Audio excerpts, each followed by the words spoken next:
All right. Hey, everybody. Welcome to another show. I'm Joe, the Kentucky Atheist. And today I have Godless Granny back for this will be your third visit talking with me here since I've been doing this. And it's been quite a while since the last two. But, we I had to learn some things on my own and do some stuff first. Last time we talked, you gave me some tips though, and Cool. helped out tremendously. But Godless Granny's here with me today. How are you? I am fine. How are you? Doing great. And the we kind of did this on little notice. The You and I had talked the other day, and you were like, "Hey, I really want to come to the Ark Encounter stuff," and the protest, and it has carries a little bit of meaning for you and stuff, and an important event. And I've talked a little bit about you know you, some of your experience at the Ark Encounter before, and you and I have discussed it and everything, and we'll talk a bit about that today to let everybody know and just be talking about it leading up to it. But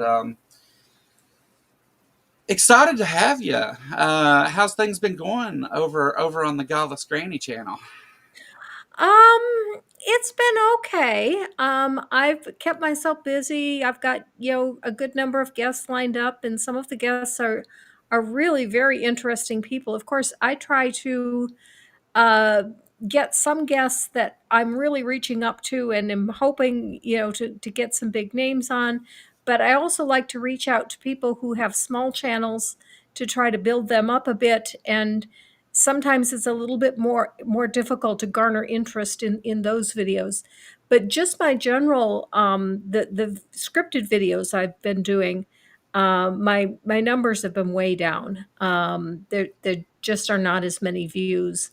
Now, the most recent one I did, it hit 3,000 views, and that's usually what my goal is. So that one did well, but a lot of them have not been doing as well lately.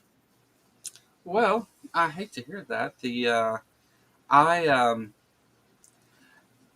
I like a lot of the stuff that you make because for me, again, like the living in rural Kentucky and stuff, creationism. You've covered so many creationist topics and stuff, and you I love seeing lots of different perspectives on it and stuff, and different people talking about it different ways, and you focus a lot on talking not necessarily to the theists that sitting and arguing about it and stuff, but on the information side of it, on like why do we know some of these things are not the case. And Mhm. I think that's awesome because um, nothing wrong with people who want to debate every day of the week or whatever. If that's what they want to do, that's fine. But I think there's a lot of information out there and stuff, and people who aren't so familiar with the creationist side of it don't realize that there's a lot of creationists out there too. Like That that boggles my mind that there are so many of them because um, it's such obvious BS. And although well, even when I was a believer, I wasn't a young earther. I was in the beginning, but I wasn't for that long. But there was a recent video that someone brought to my attention where William Lane Craig pretty much shuts the door on young earth creationism and even creationism in general. He says flat out, there's a lot of Christians that believe that the flood was a large local flood, and he says no, it wasn't even that. And I that surprised me. yeah, me too. I think, and relevant to the Ark Encounter, Ken Ham just he gets he gets hyper focused on some of the things William Lane Craig says and stuff, and he's done Mhm. a number of videos about William Lane Craig. The That hypocrite. Yeah, yeah. A lot of AIG will speak about William Lane Craig the same way they speak about evolutionary biologists and stuff. Mhm. for him much at all. Yep. Um, but yeah, I think a lot of people are surprised. Like the Speaker of the House is young Earth creationists. Yep. Yep. That is to our shame. Yeah, yeah. The and while the numbers of people that become young Earth creationists have went down over the years and stopped. You know, it's not necessarily growing right now, but it's still like the young Earth creationists that are there though are still trying to grow that brand of Christianity. Um, you have AIG moving into all this homeschooling stuff, and um, now Kent Hovind's building his version of Noah's Ark or whatever. But Kent Hovind will claims that he's coming to the Ark Encounter protests. Oh, he is. Yeah, Oh, that will be something. yeah. So we'll see. I I don't know what I expected to happen, but whenever I had heard that news, I called Dinosaur Adventureland because I was like, I've never really dealt with Kent or anything, and I was said, you know, like if I can call Kent and get him to let me like schedule this and organize it so that it's not disruptive, you know, like or uh, as little disruptiveness as possible, anyway. And Mhm. whenever I called Kent, it was I couldn't even hardly talk to him about it because he was trying to like debate me over the phone the whole time about Mm. evolution is your religion and all that nonsense. But Yeah, I actually wouldn't mind getting into that with him because he has a double standard on what constitutes religion. You know, yeah, he'll say that religion has to have a supernatural element to it, but then he'll say evolution is a religion, even though there's no supernatural element to it. I I actually because during that conversation, he kept saying this stuff, and I said, "Look, Kent, we can talk about all that if you want. Like, I don't care, but like, let's talk about this thing right now." So Mhm. what ended up happening is a couple days later, I ended up debating Kent about evolution as a religion. Mhm, I saw Yeah, that. yeah. So yeah, he's got some sideways ideas and stuff, and I He guess and I don't think he and Ham get along. they haven't in the past, and I had leading up to me talking to him, I had talked about that on the show. And one Mhm. of the things he says in the phone call is he's like, "Well, you know, Ken Ham and I, we essentially believe the same thing, a few small differences." And he said we're not going to fight or anything, which is the thing that I'd kind of joked Well, about. actually, they have a major difference because Ken Ham does believe in evolution. They just separate micro and macro evolution. And if you don't believe in any evolution at all, like Kent Hovind does, you can't possibly fit all the animals on the ark. And Ham Yeah, knows that.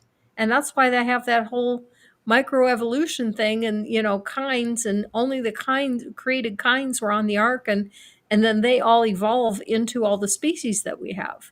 But that Hovind denies that speciation can even happen. yeah. Kent kind of he'll say there's a little bit of variation, but that it's a common designer thing. Right. But Yeah, he will not admit that, lions and tigers and cheetahs and leopards all have one common ancestor. yeah. And Ham will most definitely say that. Yeah, they I know in the past especially like towards the beginning of the Ark Encounter, Hovind said some pretty rotten things about his feelings on Ken Ham and stuff, and then you have Eric. I joked I was since Kent wanted to come, we would get Ken Ham and Eric Hovind there too, and let them all fight with each other while we did our thing. And so he had said, Watch the Holy Spirit tell them all different things and give them conflicting theologies yeah, because the Holy Spirit can't make up its mind as to what the one true faith is all about. yeah, yeah.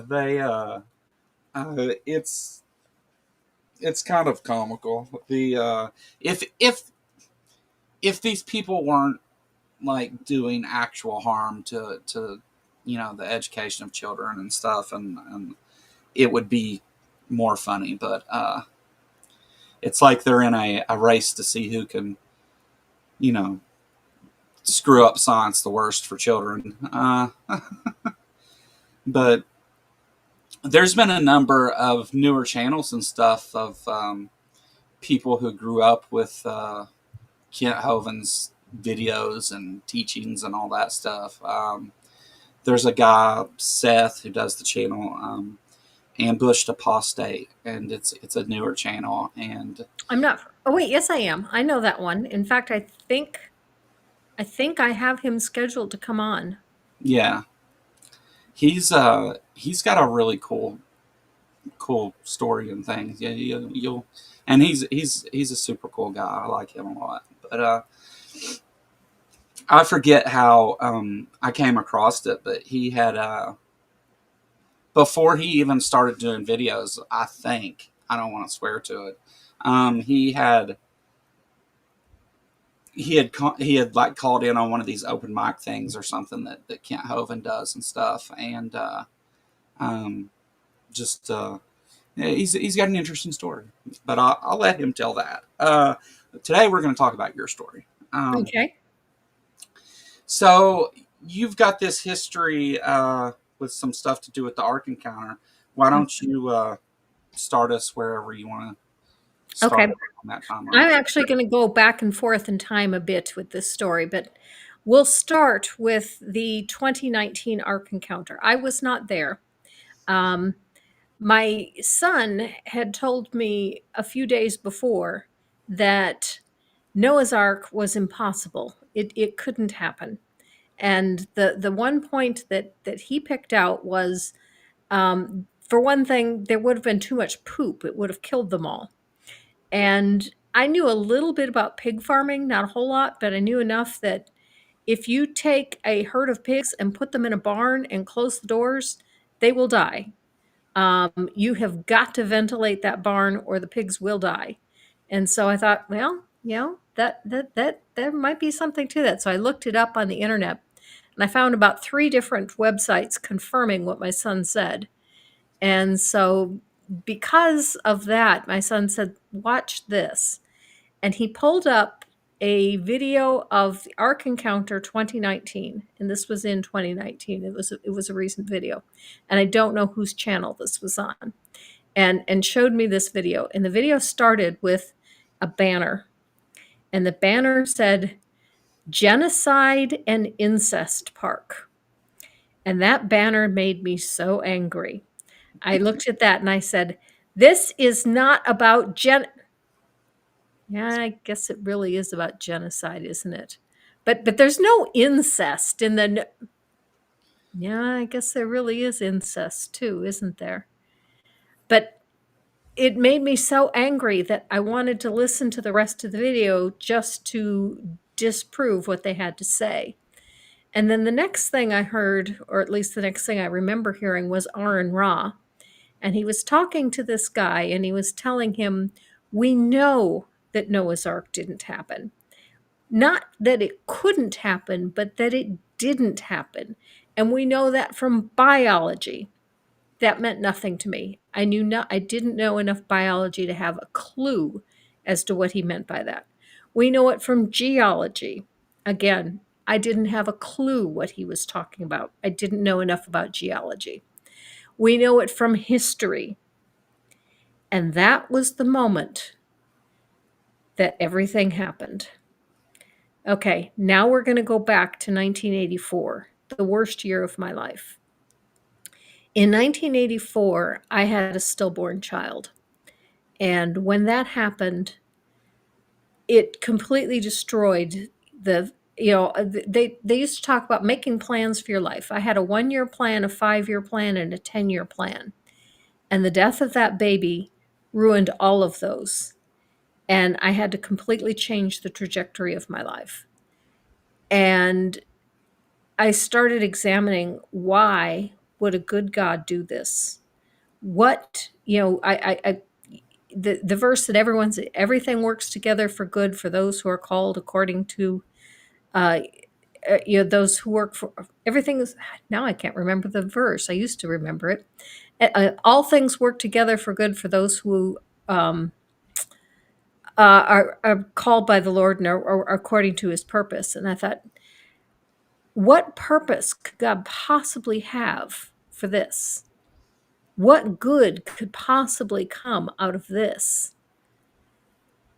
And I did some soul searching. There were some things that were very unfortunate about how this all happened, because my husband was active duty Army, and we had just moved to Kentucky, to Fort Hood, weeks before this.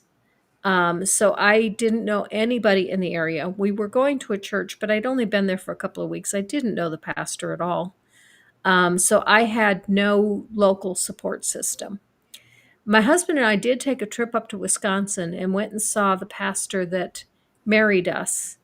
And I was asking him for some help. And I told him, when I pray, I feel like there's a brick wall between me and God, and there's just nothing getting through.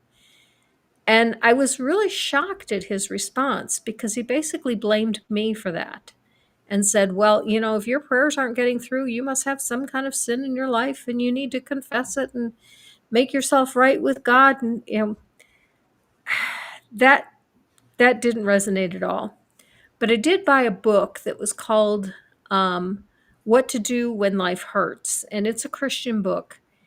And after reading that book, I came up with two things. Number one, the possible good that could come of this is I could help other people who are going through the same situation.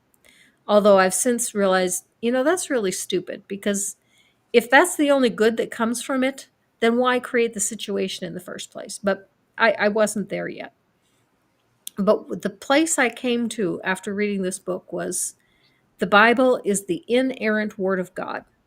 And as long as the Bible is the inerrant word of God, I will believe it, and I will follow it, and I will do what it says, no matter what. So that's the position I was in. Okay, 2 weeks prior to seeing this video, something happened that really shook my faith. And that was, I was just reflecting on the life of the Apostle Paul. And I didn't know this until a year after I became an atheist. And it was, oh gosh, who was it? I can't remember, but it was another atheist that was watching a video that I did, and I was describing what happened. And he said, she reasoned her way into the divine hiddenness problem. She just doesn't have the vocabulary.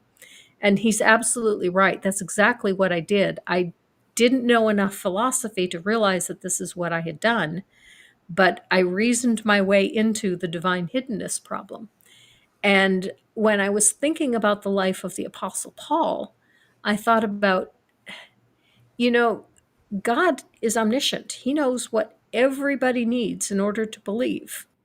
And so if God knows what everybody needs in order to believe, is God capable of telling everyone that?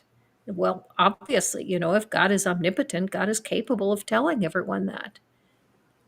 So why doesn't he?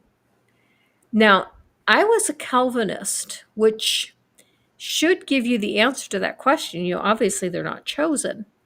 And that's what I was looking at. However, I also, for the first time, started thinking about this from the aspect of the unbeliever. You're not chosen. How is God good? How is God fair? How is God just if he simply decides, I don't want you? And that caused me to really change my theology. And what I did was I pivoted to my own theology, which was kind of a form of universalism, which, if you watch the recent interview put up by Alex O'Connor with him and Connectly, he asks Connectly this very question is, why is death the end? And that is the solution that I came up with to the problem is that at death, anyone who is an unbeliever will get a private audience with God.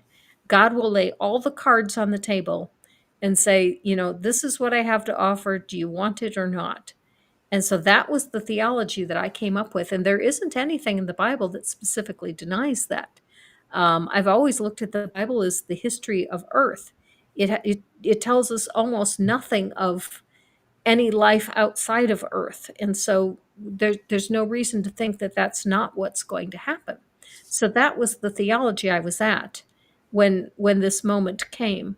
Okay, so now we're back to the moment again. The moment that Aaron Ra said history, I thought, God damn it, he's right. Because not only did I know he was right, but I had always known it. I had just never put it together. I knew that I'd taken enough courses in ancient history to know that no teacher and no professor ever said, okay, now the entire civilization was wiped out, and 300 years later, a group of Babylonians came in and resettled the land. That didn't happen. It didn't happen in China. It didn't happen in India. It didn't happen in North or South America. It just didn't happen. And that's when I realized that the Bible is not the complete, inerrant Word of God. And my faith, poof, was gone like a puff of smoke. Yeah. I've heard so many Christian, people who have deconstructed talk about, the time that they spent wrestling with it. I actually didn't spend that much time wrestling with it. It was only that 2-week period in which I was beginning to question, is God just? Is God fair?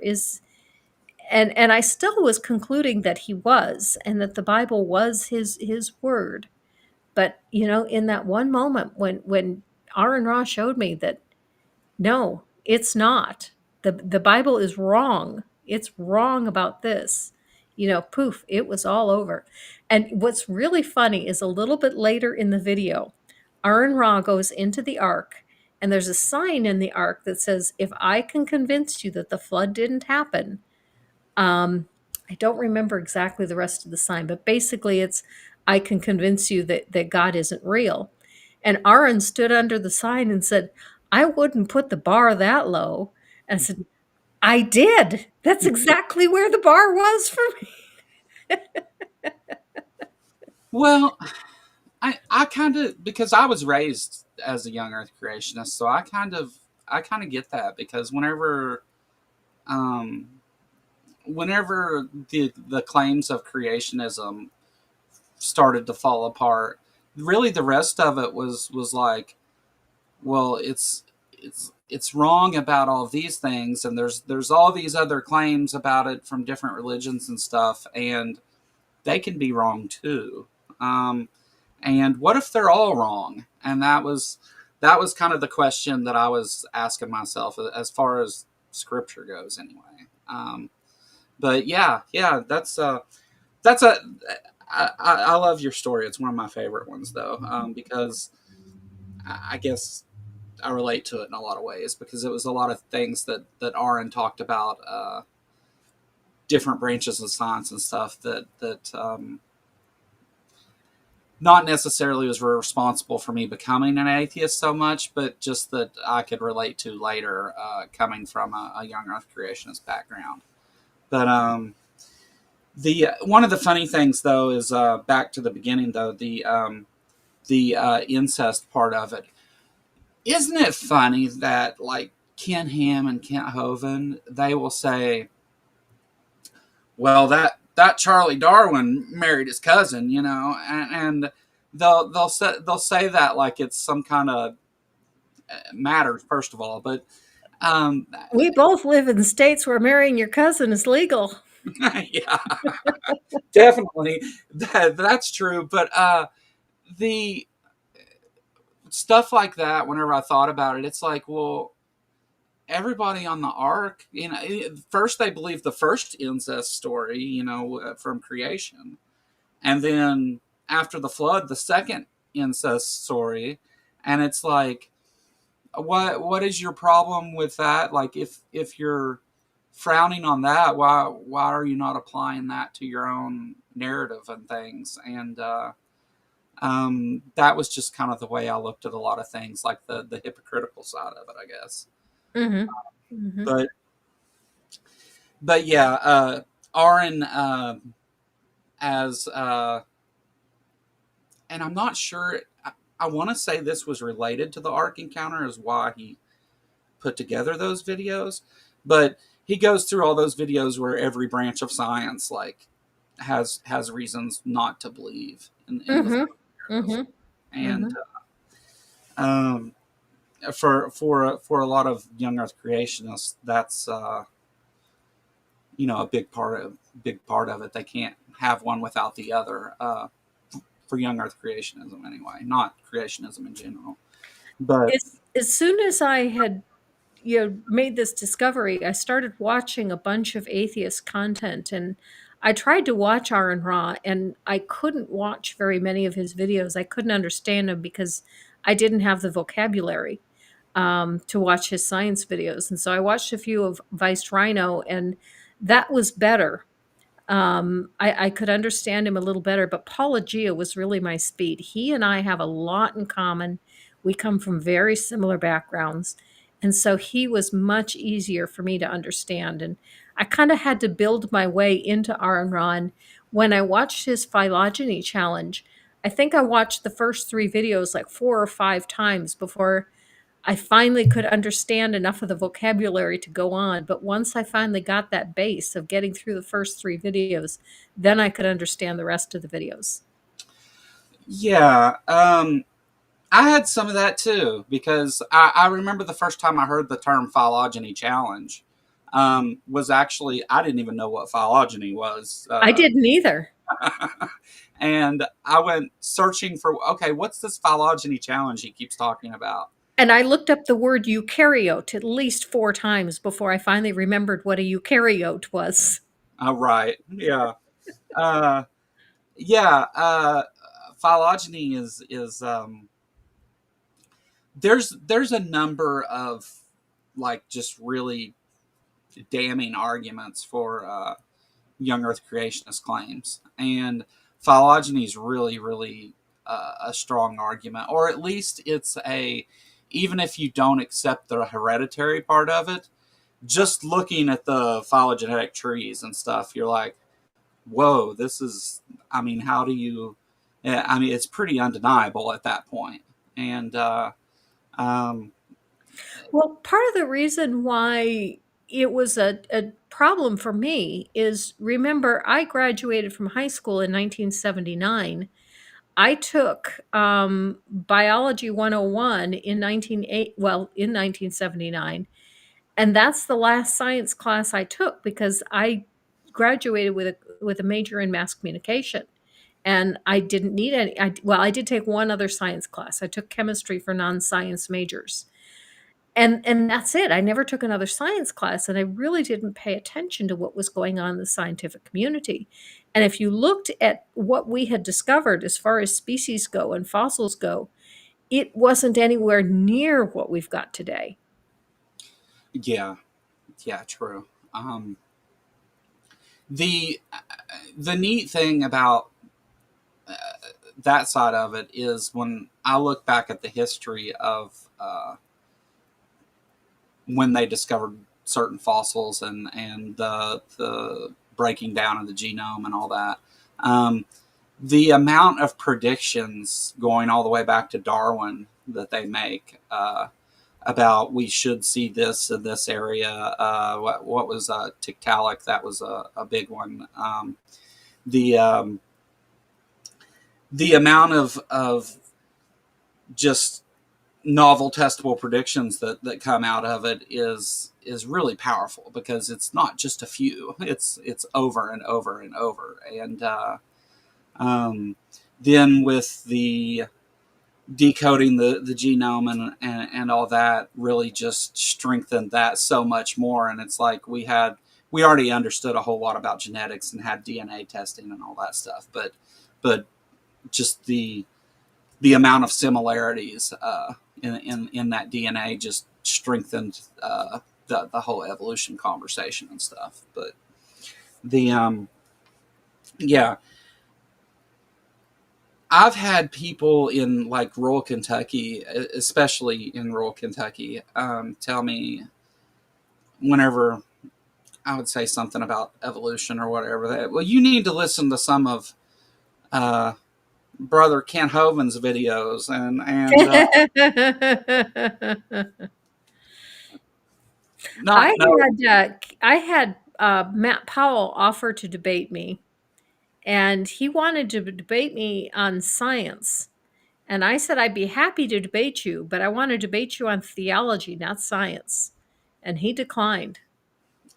Yeah, so that's one of the things that, like, I've spent a lot of time talking about that, because they the people who the well, let's be more specific, the the young earth creationists who, or creationists in general, that get in these arguments about evolution and stuff, I think a lot of times people get so caught up in like the crazy awful thing they said about science, and not realizing that even if you give them that, like, I'll give you if I give you evolution is just garbage, it does nothing for the claims that you're making. Right, right. And Um, Mindshift made a video about that just the other day, talking about how um, you know, the Braxton Hunter did his 5 questions for atheists this year, and he was pointing out that most of these questions are in support of deism, not Christianity. You're not defending your own faith. yeah, that there's a lot of that too, to where they'll get into things that it's like, well, that makes even if you get to a God is possible in some way, uh, which I think is problematic in itself. But even if you get to that point, it's like, so why should I believe your particular brand of Right. belief? And Exactly. Hmm. not only and we get in this thing, it's like, well, provide some evidence of this, give me evidence, and we know they don't have that. But not only that, they don't even have any reason at all, like, Hmm. other than people have been indoctrinated with this for a long time, like, there's no good reason to believe in any of it, not just evidence. There's not even a reasonable reason. But Over the first 3 years that I was an atheist, I was just absolutely blown away by all the things I learned that the pastors have known for a long time in seminaries, and we in the congregation, those of us in the pews, had no clue. Um, the biggest one being that we don't even know who wrote the Gospels. yeah, That, and that one's still controversial. There's still a lot of people that hold to, yeah, we do know, but yeah, it's most of the scholars are telling us no, we don't. right, yeah, it's there's nothing that you could make a historical claim that Matthew had really much of anything to do with Matthew. The Sure, they believe that as a matter of theology, but historically speaking, you can't really get there. Right. There's And a I had never noticed, the inconsistencies between the gospels, particularly with the birth narrative and the resurrection. Yeah, well, that's like that's another one of those things where, like, the angry atheist stereotype or whatever. Mhm. Um, I always say, yeah, I was angry because I found out people that knew better lied to me on purpose. I was angry too because I wasted 42 years of my life, hundreds of thousands of dollars, paying for, 10% of our income for those 42 years. I put my kids through private religious schools. I spent hundreds of thousands of dollars on garbage, and I wasted so much time. And just imagine what I could have done with all that, with all those resources, if I'd put them into actually helping people. And I think that's one of the ideas that the creationists themselves don't get about atheists whenever we say this is harmful. Mhm. Mhm. Because they'll use a number of things like Pascal's wager and different stupid stuff that doesn't work. But um, it's like, no, I understand from experience like how this stifles your ability to how much better would it have been whenever you first had those doubts about the errancy of the Bible if you had started with a good foundation on it, right? I mean, Mhm. Mhm. and to know that like Ken Ham and AIG are so big into homeschooling and stuff now that you can really see immediately the danger and the harm that that causes. Uh, I love this comment from B.S. Lewis. Angry atheists turn into hulks. yeah, yeah. B.S. Lewis I is get to be She-Hulk? Do I get to be She-Hulk? the I don't know. I was angry about like again in rural Kentucky the schools are like kind of the church and the schools and all that stuff they kind of work together, or at least they did when I was a kid. And um, just whenever I got into college and started learning, how a lot of things actually work and stuff, that's when I was like, well, I know that these people knew at least some of these things. And it was never even talked about as a possibility. I was raised believing that if you believed in God, everybody was a young Earth creationist, right? Everybody believed the same thing. Yeah, that's what I thought when I first became a believer, because I was led to Christ with Chick tracts, believe it or not. And those are very much young earth creationist, but they made the mistake of making a falsifiable claim to me. They told me that it's not possible for fish to grow lungs and crawl out of the water. And then I went to the Shed Aquarium and I saw lungfish, fish with lungs sitting there right in front of me. And I said, the young earth creationists are wrong. And Yeah, that's when I found out that there was such a thing as old earth creationists. yeah, yeah. Sometimes I still when I say it, like I'll just generally say creationist, and the thing I'm thinking is young Earth creationist, just because Mhm. of my experience with that particular brand of nonsense. Um, the so the other thing, and uh, I'll let you tell a little bit about the article that you sent me about something that's Oh, going on in this same vein of stuff. okay. Let me pull it up. Yeah, the Friendly Atheist. I follow the Friendly Atheist, and I read a lot of what he puts out. And he just recently put out this letter. This is Kentucky cops are paying Christian ministries to train their dogs at Ark Encounter. And it's a story about how Ark Encounter, I don't know if they volunteered or how this relationship started, but Ark Encounter agreed to help them with their canine training program. But part of this canine training program, the handlers are there and Ken Ham was bragging about how they were preaching the Bible to these Kentucky cops. So Kentucky residents are paying for their police officers to be indoctrinated at Ark Encounter.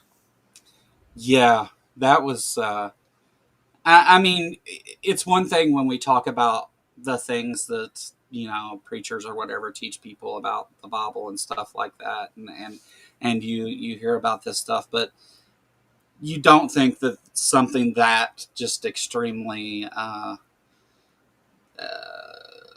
involved with church and state together is going on just out in the open. Right. Now, if they were doing it free of charge, that would be another thing.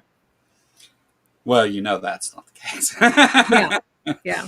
um, and whenever you had sent it to me, I was reading it, and I was I thought the same thing they did at first. They say in the article is like, well, they've got that big conference area there at the Ark Encounter, and maybe they're just using that.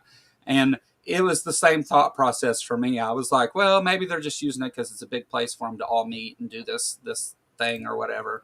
And then it Mhm. goes on down, and Ken Ham is the one telling the media, "Oh yeah, we got to teach these cops about the Gospels and about the Lord and all this stuff." And a palm to face moment for me. That's because there's already huge problems, separation of church and state problems with the Ark Encounter as it is, and the and a lot of people know this already, so I won't go real far into it. But whenever AIG, well, the Creation Museum was already there. Mhm. Had been there for at least a few years, and the the way that they pitched the idea of the Ark Encounter was by going to the city down there in Williamstown in Grant County where it's at, and telling them, hey, we're going to do this thing, and it's going to bring 2 million people a year, and the or not 2 million people a year. We're going to make $2 million our first year, and it's going to grow and do all this huge stuff, and made a lot of promises and stuff, and so the state of Kentucky and Grant County gave a lot of rebates and things in the form of cheap land, and they covered the cost of like fixing the highways and stuff so that they could put that big of a what they were calling a theme park, I guess, in that place. And there was things to do. You have to have so many like hotel spaces, and just there's a lot of things that goes into putting that there. And it turned out that the state of Kentucky had, in the form of tax rebates, really subsidized this whole thing happening, and not just the state of Kentucky, but Kentucky taxpayers. Mhm. Um, and then they turned around, and Ken Ham, he sold it to his other nonprofit for ten Right. dollars, Right. and they were the writing was on the wall. They were trying to get out of paying any taxes at all, is what they were trying to get into. And Mhm. what ended up happening is that he did do it, and the state of Kentucky said, "Well, okay, we're going to revoke all those tax incentives then." And there was a whole court battle and mess of it and things where Ken Ham got his tax rebates back and all that, but as a result of it, he had to switch it back over to being a for-profit. Right. You But know what I would really like to see is I know that the people who work at Ark Encounter have to abide by a list of rules. And one of those rules is they must attend church. That means that church attendance is in the course and scope of their employment. oh, I would love to see an ARC employee, I don't want to see anyone get injured, but if anyone were ever to get injured at church, I would love to see them present a work comp claim to Can-Ham or to ARC Encounter because of their injury at church, because going to church is in the course and scope of their employment. I didn't. That's interesting. Yeah. That is my area of expertise, is insurance Yeah. law, and particularly work comp insurance law. I had one uh, law class through college, and it was business law 255, which was torts and contract law, and Mhm. so uh, yeah, that's interesting. How because I wonder how they because if any kind of claim came out of that, I mean they They could would be have to pay sued. it, and Yeah, suddenly their insurance company would realize that they have a huge exposure that they have not been charging for. And they would realize that, they've got this huge additional risk, and the insurance company would have to calculate the cost of that risk of any work comp claims coming from any employee attending a church service, and their insurance premiums would go through the roof. yeah, yeah, I'm, yeah. I'm That's sure that wild. nobody has considered that. Yeah, I hadn't thought of it that way either. One of the things that a lot of people hit on that is the employees there, they have to sign that faith statement and stuff. Mhm. And uh, somebody in the comments of one of the things I've put out about the Ark Encounter here recently was saying, well, it's no big surprise you work at the Ark Encounter. They they want you to sign a statement of faith because they don't want you walking around saying you don't believe in God and stuff. They want to make sure the people that work there believe this and believe it's true and everything else. And the thing that gets left out of that side of it is this isn't a church. Right. This is a for-profit business. Yeah. How is a for-profit business getting away with discriminating against a protected class? Right. Yeah. The um discriminating on the basis of religion Right. because uh They won't hire anyone who belongs to any religious minority. yeah, and that's there and but that's the way that the creationists themselves and the defenders of it argue about all these things, right? They like want to say this thing that sounds okay on the surface, but when you think about it for a second, you're like, wait a minute, they can't do that. That's not they're doing it. You do it until someone sues you for it. Someone needs to apply for a job there, get turned down, and then sue because they were not hired based on religious discrimination. Yeah, and I would have to. Well, I know that there's people that have worked there that have spoken out about some of the stuff that goes on in that place and everything. Past employees and stuff have done interviews on a number of channels and things and talked about it. The I just you whenever you first say it, the go to reaction, even for atheists in a lot of cases, is, "Oh, they're not doing that. That's not that bad." They, this is there's a little bit of hyperbole or something going on here or whatever. This is not. It's not the case. And that's why things like the Ark Encounter protest exist.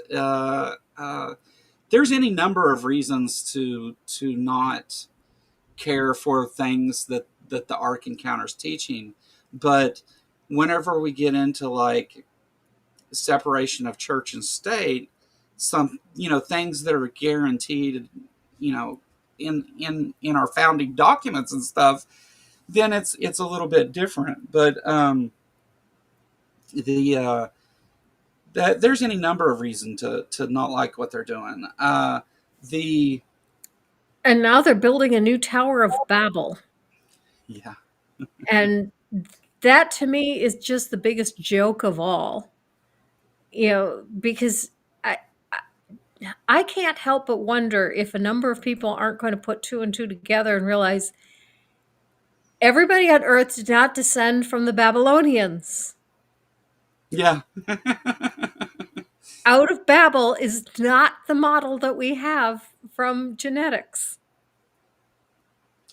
No, and a lot of the as they do that and they get to put their own spin on how they're going to explain that, and I'm sure they'll just say, well, the Bible says it's this way, so it must have happened. That's kind of Ken Ham's angle on a lot of those things. There has to be people that work there that, because of all the absurdity that they're constantly spewing about all different subjects, that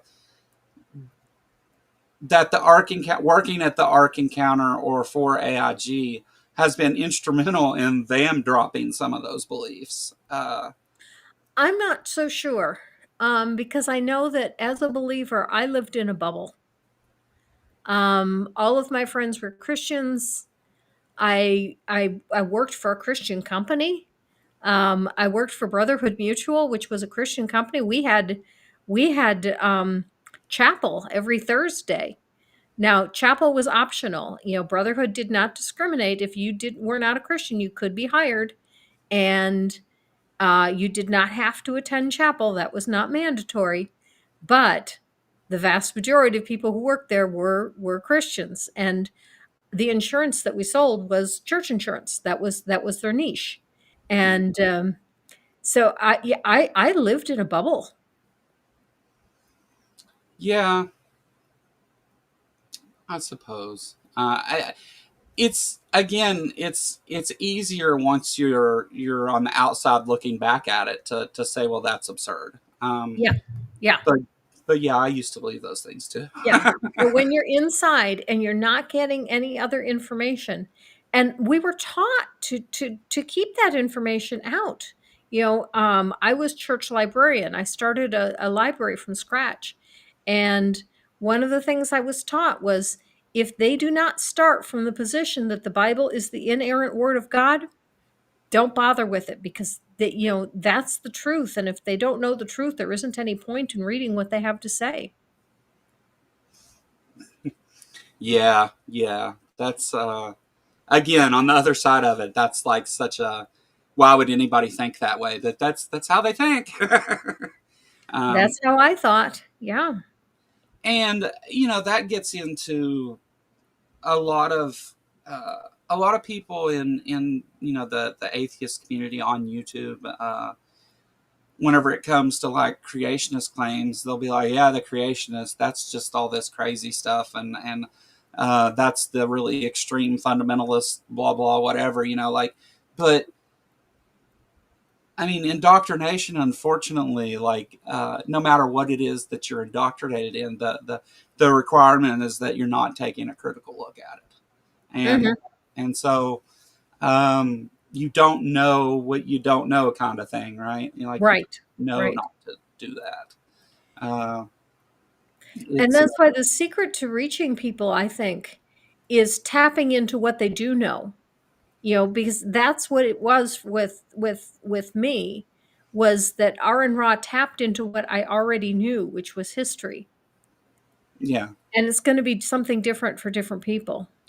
and the flip side of that is the dangerous side of it is that the people spreading all these false things know that as well too. Like, we have to go ahead and cover our bases on these things so they're not questioning it this way, which is why people like Georgia Purdom, who's a biologist, works there and argues against evolution. They're Mhm. trying to cover their bases ahead of time so that. And then, Georgia and Jason Lyles both said that, they got their PhDs so that they would have credentials, but they started with the position that, this is the truth, and anything you tell me here, I'll spit back what I have to pass the courses, but I'm not going to believe it ever. And I did not notice this first myself, but someone pointed it out to me, is that whenever they talk about genetics, which is what Georgia has her PhD in, Georgia is conspicuously absent. Anytime a topic of genetics comes up with Answers News, Georgia will never be there because she knows that what they're saying is bullshit. And she can't sit there and lie, so she excuses herself. Yeah, yeah. I've always said that too. That's why so many of them will be experts in something but won't speak within their own discipline because they Right, know. right. Yeah, that's and I think that's why you see, especially with Georgia, kind of backing away from some of the things that they talk about. Whenever Jess, the channel How to Roll an Asteroid, has been helping me with a lot of this stuff, and we of course wanted to call police agencies in the city and the Ark Encounter itself and say, hey, we're coming down there to do this protest, and let them know that we'll be there. And that's how it's went in the past as well. You know, the Tri-State Freethinkers did this before, and they've, they're the ones that I was kind of consulting on this, and they were like, hey, you should probably call the Ark Encounter and tell them you're coming. They'll be cool about it or whatever. Um, Jess called, and it was Mark Louie. I think that's how you say his last name. Okay. Um, again, she was just calling to say, hey, the Ark Encounter protest is going to be back down there this year. These are the dates and times that we're doing stuff and whatever. And again, it was like he tried to debate her over the phone about things Mm. to do with science and stuff. And it's kind of funny how often you run into that. I'm laughing at B.S. Lewis's comment. The police will already be there training their dogs. Yeah, yeah. We'll have to in the future. We'll have to make sure those two things fall on the same week, Right. so they're already down there. Well, they've always made this coincide with the opening of the ark. And Yeah, so we coincide with their anniversary. What is this? Their 8th anniversary, their 10th anniversary? I don't know. this is the ninth anniversary of the Ark Ninth Encounter and uh, the seventh Ark Encounter protest because of the pandemic stuff. pandemic, yeah. Next year for the 10th anniversary, the Tri-State Freethinkers will be again back as the primary people planning it, and I'll be helping them. Okay. They just didn't. Whenever they got up to the pandemic, they were like, "Hey, let's just wait till the 10th anniversary to do another one," which is, they've been doing it for a number of years or whatever. And when I talked to Jim and Chrissy Helton from Tri-State Freethinkers, they were like, we were really glad to hear that. We had hoped that somebody from that community would want to continue doing this, but it had just been a headache for us for so many years that we were like, we'll wait till the 10th anniversary. And Mhm. they were really happy and helped out in a lot of ways. In fact, I wouldn't be able to pull it off without them. How are you doing on sponsors? So we got a sponsorship early on from Pangburn, and they it covers a lot of the getting all the stuff there, and there were some different housing things and stuff I had to cover. There's there's a number of things we have to buy into it. And the first quote I got on having it recorded, because one of the conditions of that was I have a high quality recording done of it. And one of the first numbers that came up on that just to get the equipment to do it was like $1,600. Mm. And I was like, oh no, this is going to be problematic because I don't have a huge amount of reach. but we've raised we've raised a little bit of money here and there, and we've got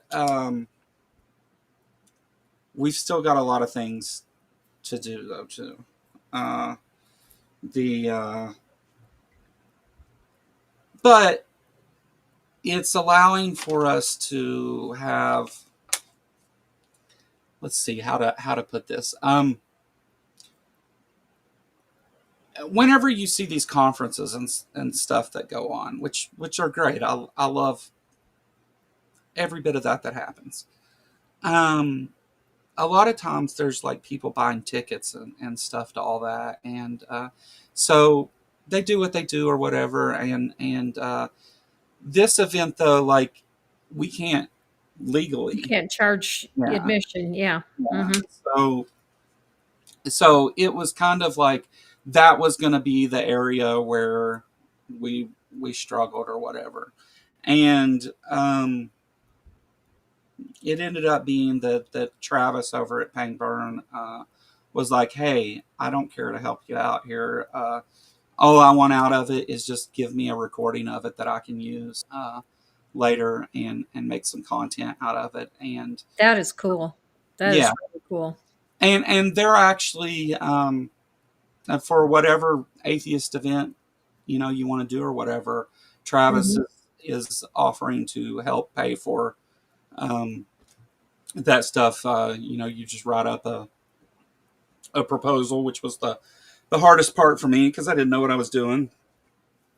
Uh, but we're going to have a lot of things that the tri-state freethinkers don't have to do it. They are going to buy. Tri-state freethinkers is going to provide lunch for everybody while we're out there, though. Oh, cool. That Yeah, is cool. and just with a lot of people coming and stuff, and it being hot in July, I want to make sure that we've got plenty of Water. water. And Mhm. I'm trying right now. We got to have generators. I'm trying right now to get my hands on a big industrial fan to put under like one of the canopy things in case people get too hot. Um, and then we've got people running people back and forth to the bathroom, and we've got which is just right there on the corner down from it. But you obviously we're not allowed to put porta potties out there either. Mm. So in Kentucky, you don't have to have a permit to do a protest, but there's certain rules you have to obey in it, and the selling tickets and the it has to be like I can't tell Kent Hovind that he can't bring his cult. I can't say that because Mhm. then it's not open to the public and it becomes problematic. But uh, first aid stuff and just things to make sure that it's safe and everybody is if something does happen, we've at least planned for the worst of it, which for me has been kind of scary because I've never done anything like this. I don't you know and again, if it wasn't for tri-state freethinkers like helping me a lot in the background and people who's been involved with it before telling me you need to take care of this and this and this, you need to do all these things, make sure these are the things that we learned from doing it. If it wasn't Did for you that, I don't know that I would think of half of the stuff that they told me. So did you um, see genetically modified skeptics video about his speaking at against a piece of legislation that was going to require the Bible to be taught in all Texas public schools? no. Okay, it's a very recent video. It just came out within the last couple of days, but he talks a lot about how he was not aware of the whole process. And there was a group there, it was called Freedom something, I forget what it was. And this group came in and was where they were telling him, okay, this is the process, this is what you have to do, this is where you have to be.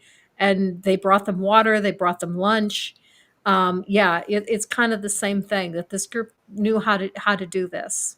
Yeah. The one of the things that Jim Helton, for those of you that don't know who Jim Helton is, which is probably most everybody, Jim Helton had been on the board of the Tri-State Freethinkers, but prior to that, he had been president of American Atheists and has went around the country and helped work with a lot of different atheist groups and stuff on setting up organized things and all that.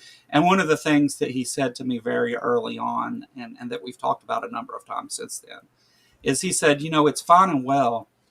We all want to go shit on the Ark and Ken Ham and AIG and all that, and you can go down there and do that, and that's good enough. You can do that, but you have an opportunity here to put some sort of call to action Mhm. within this as well. And if you don't do that, you're really that's where you're going to do the most good, right? As far as like if you care about the activism side of it, that's really where you want to get that in there. And we've talked about that a whole lot and stuff and things like that I just like Arc Encounter protest that's went on. You see the things they say, but there's a lot more to it than just that surface level stuff. The I've got to go down to Williamstown. I think Robin and I may go next week down there to look at the because we've got three different places where we could actually do it, depending on what's going on, and then we have to get out this equipment and stuff and go through it and see what's good and working and ready to go and what's not and what we need and don't need, and I'm gonna have to rent a U-Haul, and the there's there's just all this stuff that like you don't really think about that's behind it stuff, and but so glad to have them helping out, and people who have experienced and stuff, and um, whenever I had first emailed Aaron and was like, hey, we're gonna start back up the Arc Encounter thing, but we he I know Aaron had been to all of them except for like one. I think he Mhm. spoke at all of them, and I had told Jim and Chrissy that, and they were like, "Oh yeah, hey, in the past, Aaron just stayed with us at our house," and I didn't even think of that, and I was like, I I messaged Aaron and I was like, I guess these people that I'm talking to about this, and turns out they're big friends and stuff, and just the things that I don't put together because I haven't done any of this, but everybody's been really helpful, and I honestly think that this protest is going to be bigger than even the first one. I think there's going to be a pretty big turnout for it. Cool. It, Cool. it it seems Glad that to way. hear that. Uh, I don't guess we'll actually know anything till we get there, but I think so. And there's just such a gathering of so many different people with big channels, small channels, and everything in between, and the opportunity to get to meet each other and talk and all that is does so much good for that side of it too. So, but anyway, it's stories like the things you talked about today that really that really makes people understand why we should keep doing this, and that it's the creationism, young earth creationism isn't while it is this wacky thing, it's not a little thing. It's there's a lot of money and powerful people and Mhm. things going on there, and we And are they're in the process of trying to take over our country. yeah, exactly. But we are making a difference, and uh, we are getting through to people. And your story is one of those things where it's like there are bits of this where it's like changed the way that you looked at it, and I think that's awesome. And the tri-state freethinkers, when I told them about you, they were they were unaware. Jim's not really much on YouTube. He knew who you were, but didn't know much about anything else. And he couldn't have been happier. He was just so happy about it. But the there's and even if we weren't getting through to anyone, there's legal issues, there's moral issues, there's scientific one. There's a whole list of reasons why we should continue doing this, and I'm glad that everybody's working together to do it. But